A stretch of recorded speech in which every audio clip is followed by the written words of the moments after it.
आपको AB star पर मैं हूं आपके साथ जो है सिंगर बढ़ते हैं खबरों की ओर। लखीमपुर खीरी में पुलिस हिरासत में हुई युवक की मौत के मामले में राजनीतिक रूप अब बढ़ता ही जा रहा है।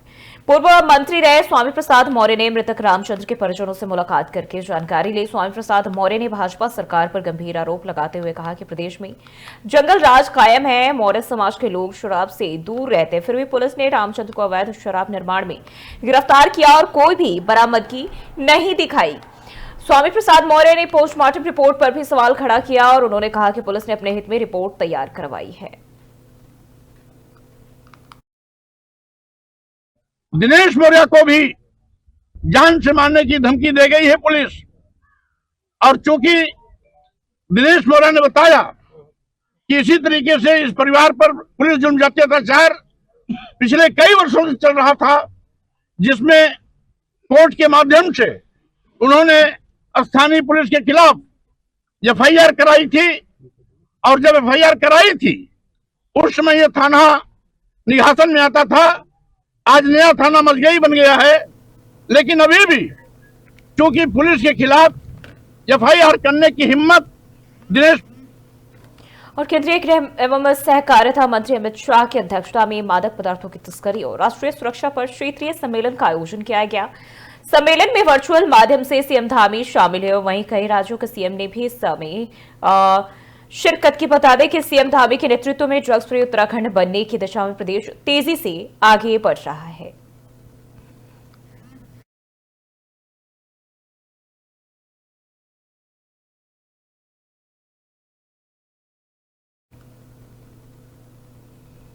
और ऋषिकेश में कांग्रेस से मेयर पद के प्रत्याशी दीपक जाटव को जीत दिलाने के लिए पूर्व मुख्यमंत्री हरीश रावत ने कार्यकर्ताओं में जोश भरा। उन्होंने कार्यकर्ताओं को जीत का मंत्र देते हुए मतदाताओं से दीपक के लिए वोट मांगने के लिए कहा। हरीश रावत ने ऋषिकेश में नगरीय मंत्री प्रेमचंद्र अग्रवाल और निवर्तमान मेयर अनिता बमगाई के बीच 5 सालों तक चली खटपट पर भी चुटकी ली। हरीश रावत ने कहा कि मंत्री और मेयर की खटपट का खामियाजा शहर की जनता ने भुगता है। ऋषिकेश में कोई विकास कार्य नहीं हुआ। मंत्री और मेयर की खटपट से जनता त्रस्त है। अब कांग्रेस पार्टी ने युवा नेता दीपक जाटव को प्रत्याशी बनाकर चुनाव मैदान में उतारा। जनता का आशीर्वाद दीपक जाटव को जरूर मिलेगा। दीपक की जीत के बाद शहर के विकास के लिए तमाम काम किए जाएंगे। दीपक में शहर के विकास को लेकर प्लान बनाना भी उन्होंने शुरू कर दिया है।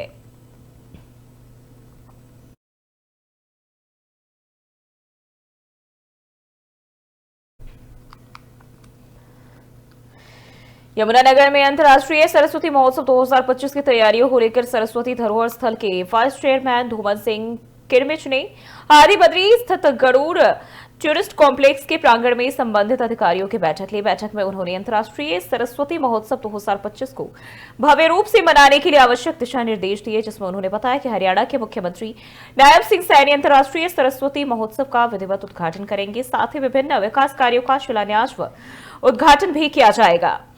अंतर्राष्ट्रीय सरस्वती महोत्सव का शुभारंभ 29 जनवरी को होगा। 2 फरवरी को सरस्वती तीर्थ पेहुवा कुरुक्षेत्र में समापन होगा। उन्होंने बताया कि सरस्वती सरोवर पर 31 उपकुंडीय हवन यज्ञ, श्लोक उच्चारण, आरती होगी। विभिन्न स्कूलों के बच्चों द्वारा सरस्वती पर आधारित सांस्कृतिक कार्यक्रम भी पेश किए जाएंगे। स्कूली स्तर के बच्चों की पेंटिंग प्रतियोगिता का भी आयोजन किया जाएगा। मुख्यमंत्री द्वारा सभी प्रतिभागियों को सम्मानित किया जाएगा।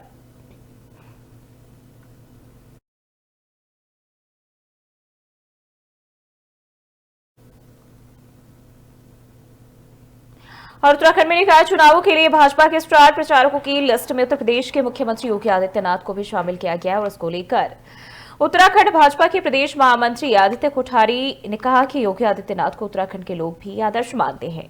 वह यूपी के मुख्यमंत्री है, लेकिन उत्तराखंड के बेटे हैं। यहाँ के लोग उनको सुनना चाहते हैं। भाजपा प्रदेश अध्यक्ष उनसे बात कर रहे हैं। जैसे उनके प्रोग्राम मिलते हैं तो उनकी 2 से 3 जनसभाएं भी कराई जाएंगी। नहीं, ऐसा नहीं है। योगी जी उत्तराखंड के बेटे हैं। यहाँ उनका जन्म हुआ है, यहाँ उनकी पढ़ाई लिखाई हुई है, यहाँ उनकी कर्म भूमि भी रही है, छात्र राजनीति भी उन्होंने यहाँ की है और हम उनको अपना आदर्श मानते हैं, अपने नेता मानते हैं। मुख्यमंत्री भले वो उत्तर प्रदेश के हैं, लेकिन उत्तराखंड में भी पूरे देश की भांति उत्तराखंड की जनता भी उनको बहुत पसंद करती है, उनको चाहती है, उनको सुनना चाहती है।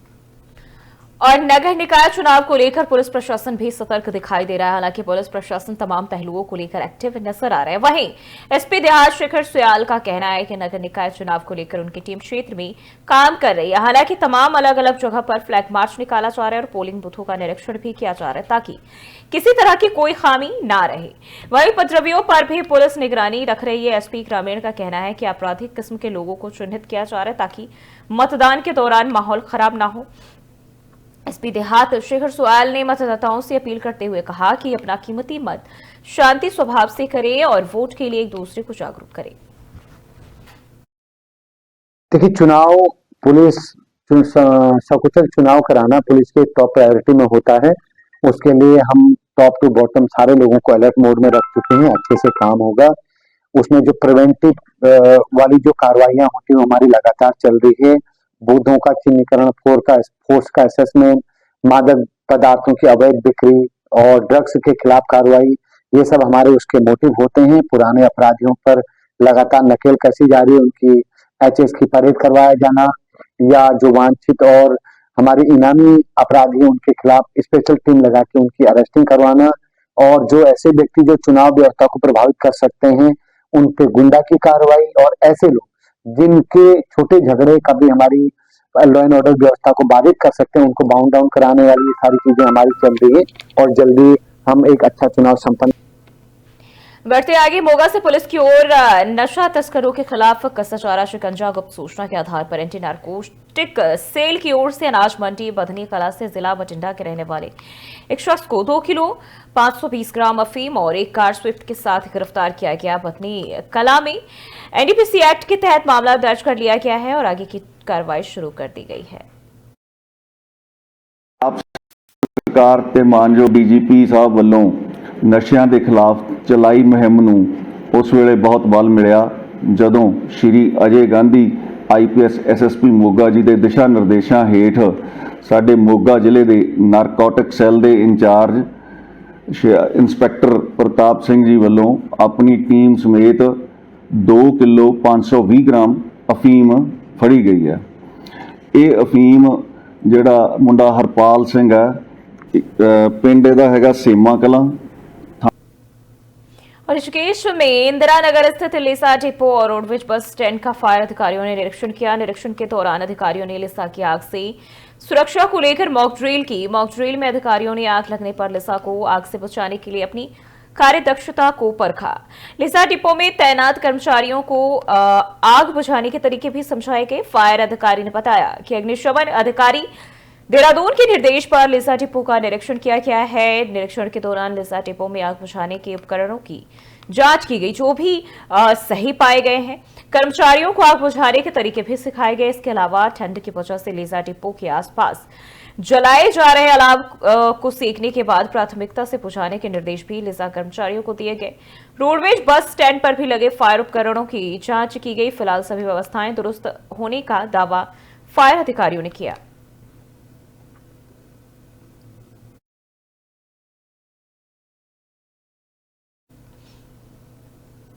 देश भर में एचएमपीवी को लेकर मरीजों की संख्या में बढ़ोतरी हो रही है। पूरे देश में अब तक करीब 8 से 10 बच्चों में वायरस के संक्रमण देखने को मिले। वायरस को लेकर केंद्र और राज्य सरकार भी नजर बनाए हुए हैं और लगातार वायरस से बचाव के लिए जनता को जागरूक कर रही है। सभी स्वास्थ्य केंद्रों को भी अलर्ट मोड पर रहने के लिए सरकार ने निर्देश किए हैं। वहीं एचएमपीवी पर ऋषिकेश एम्स डॉक्टर मीनू सिंह ने भी अपनी प्रतिक्रिया देते हुए बताया कि एचएमपीवी की खोज साल 2001 में ही कर ली गई थी, जबकि एचएमपीवी इंडिया में 2008 से रिपोर्टेड भी है। बताया कि वायरस से घबराने की जरूरत नहीं। इस वायरस में देखभाल और साफ सफाई के साथ बेहतर इलाज की आवश्यकता है। इलाज इसका संभव है। लोगों को एचएमपीवी से पैनिक होने की जरूरत नहीं है।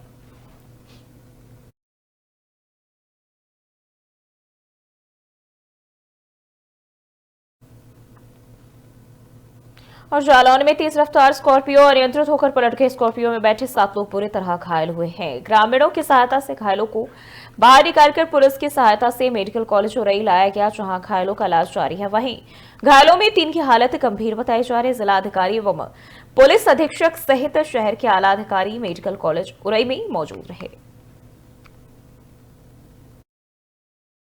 क्षेत्र का है। डकोर पार करके गांव के वहीं पे होटल के सामने गाड़ी एक पलट गई, गड्ढे में चली गई। 4 व्हीलर थी, इसमें 7 लोग थे। ये लोग खेत पे कहीं पे जा रहे ये मालूम नहीं है हमको, लेकिन एक लड़का बर्मा है और बाकी सब। और बागेश्वर में पुलिस अधीक्षक के निर्देश पर जिले की पुलिस पूरी तरह अलर्ट मोड पर है। पुलिस ने 24 घंटे के भीतर सॉफ्ट स्टोन खनन कार्य में लगी 124 पोकलैंड और जेसीबी मशीनों को सीज कर दिया है। वहीं मशीन स्वामियों ने खुद भी मशीनों की चाबियां चौकियों और थानों में जमा करवा दी है। सभी खड़ियां खदानों में सन्नाटा पसरा हुआ है। पुलिस ने भी खान संचालकों के नियम पालन करने की हिदायत दी है। और बता दें कि जिले में बीते 7 जनवरी से खड़िया खनन पर पूरी तरह रोक लगी है। नैनीताल हाईकोर्ट के आदेश के बाद से जिले की पुलिस ने जगह जगह बैरियर भी लगा दिए हैं ताकि खड़िया के ट्रक वाहन नहीं जा सके। बागेश्वर जनपद में खनन 40 वर्षों से हो रहा है। इन 40 वर्षों के बाद आप मीडिया वालों ने थोड़ा सा अपना काम किया तो उसका परिणाम ये हुआ कि हाई कोर्ट ने स्वतः संज्ञान लिया कि आखिर ये मीडिया जो दिखा रहा है क्या वास्तव में इतना उपद्रव हो रहा है उस क्षेत्र में। और जब हाई कोर्ट ने एक जांच कमिश्नर को भेजा कि जाइए आप चेक कीजिए, 3 लोग आए थे, तो उन्होंने जब यहाँ देखा, स्थिति को देखा, तो वो भी दांतों तले उंगली दबा गए कि आखिर ये खनन कॉरपोरेट। माननीय उच्च न्यायालय उत्तराखंड द्वारा कल निर्देशित किया गया था कि सभी थाना प्रभारियों को निर्देशित किया जाए कि अपने अपने क्षेत्र में चेकिंग कर, माइन विजिट कर, जो इक्विपमेंट्स और मशीनरी प्रयोग में लाई जा रही, वाहन प्रयोग में लाए जा रहे हैं, उनको सीज करने के लिए माननीय उच्च न्यायालय द्वारा निर्देशित किया गया था। इसमें हमने पूरे जनपद में टोटल 26 टीमें बनाई थी। 9 जगह पे हमने बैरियर भी लगाए थे चेकिंग, वाहन चेकिंग के लिए। और इन टीमों द्वारा कल लगभग 55 माइन को विजिट करके जो है 124 इक्विपमेंट्स तथा मशीनरी वाहन इत्यादि सीज किए गए हैं। और माननीय उच्च न्यायालय के आदेशों का अनुपालन के लिए हमने सभी थाना प्रभारियों को निर्देशित किया है। कहीं पे भी इसका उल्लंघन होता है तो उस पर उन व्यक्तियों पर कठोर से कठोर विधिक कार्रवाई करने के लिए हमने। बिजनौर से खबर सामने आ रही, जहां थाना समाधान दिवस के अवसर पर पुलिस अधीक्षक जनपद बिजनौर द्वारा अफजलगढ़ पर जनसुनवाई की गई। जनसुनवाई के दौरान प्राप्त जन शिकायतों को लेकर गुणवत्तापूर्ण निस्तारण को लेकर निर्देशित किया गया। वहीं समाधान दिवस के अवसर पर जनपद के समस्त थानों में जनसुनवाई की गई। देखिए, आज थाना समाधान दिवस थाना अफजलगढ़ में आयोजित किया गया था। इसमें जो है 5 शिकायतें फिलहाल आई हैं और अभी लंच टाइम के बाद अभी तत्काल जो है राजस्व टीम के साथ पुलिस बल को भेजा जाएगा इसमें, ताकि आज ही उसका जो है मौके पर यथाशीघ्र निस्तारण करवाया जा सके। उस चीज़ को भी एक बार चेक कर लेंगे। देखिए, नॉर्मली संपूर्ण समाधान दिवस ट्यूसडे को जो है आयोजित किया जाता है। इसमें सभी विभाग जो है उपस्थित होते हैं और इसको एक बार दोबारा देख लेंगे। बट नॉर्मली जो थाना दिवस आयोजित होता है उसमें स्पेसिफिकली जो है राजस्व से संबंधित जो अधिकारी हैं वो इसलिए उपस्थित होते हैं ताकि जो राजस्व से संबंधित विवाद है जिसमें संयुक्त। और 25 दिसंबर को उज्जैन मंदिर में हुई लाखों की चोरी का खुलासा आज हरिद्वार एसएसपी परमेंद्र सिंह डोभाल ने मंगलौर कोतवाली में किया, जहां उन्होंने बताया कि चोर बड़े ही शातिर थे और उत्तर प्रदेश के हापुड़ के रहने वाले, जिन्होंने बकायदा मंदिर की रेकी कर इस घटना को अंजाम दिया था। इस मामले में आज पुलिस ने 2 आरोपियों के साथ चोरी किया गया सामान बरामद किया, जिसमें अभी 2 आरोपी पुलिस की पकड़ से बाहर है। पुलिस का कहना है कि जल्द ही दोनों आरोपियों को गिरफ्तार कर लिया जाएगा। आपको बताते चले कि पकड़े गए 2 आरोपियों में एक सुनार भी है जिसने यह सामान खरीदा था। वहीं मंगलौर के समाजसेवी और नेताओं ने भी पुलिस का आभार जताया है।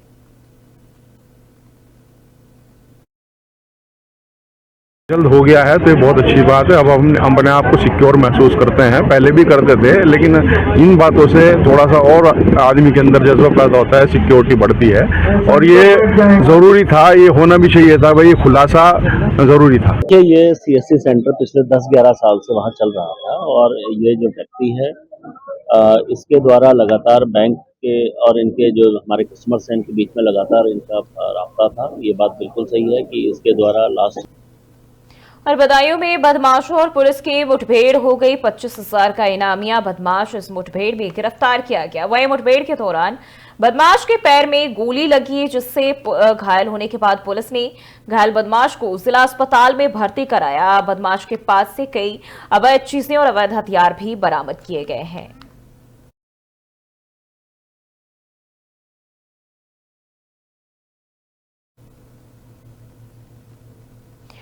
और हमीरपुर से खबर सामने आ रही, जहां हमीरपुर में तेज रफ्तार ट्रक ने टक्कर मारी। स्कूटी सवार पिता और पुत्र को टक्कर मारी है। पिता की मौके पर ही दर्दनाक मौत हो गई और ट्रक चालक ट्रक लेकर मौके से फरार होने में कामयाब रहा। पुलिस ने शव को कब्जे में लेकर पोस्टमार्टम के लिए भेज दिया है। वहीं सदर कोतवाली क्षेत्र के बेतवा पुल का यह मामला बताया जा रहा है, जहां ट्रक ने एक पिता पुत्र को टक्कर मारी, जिसमें पिता की मौके पर ही मौत हो गई और ट्रक चालक भागने में कामयाब रहा।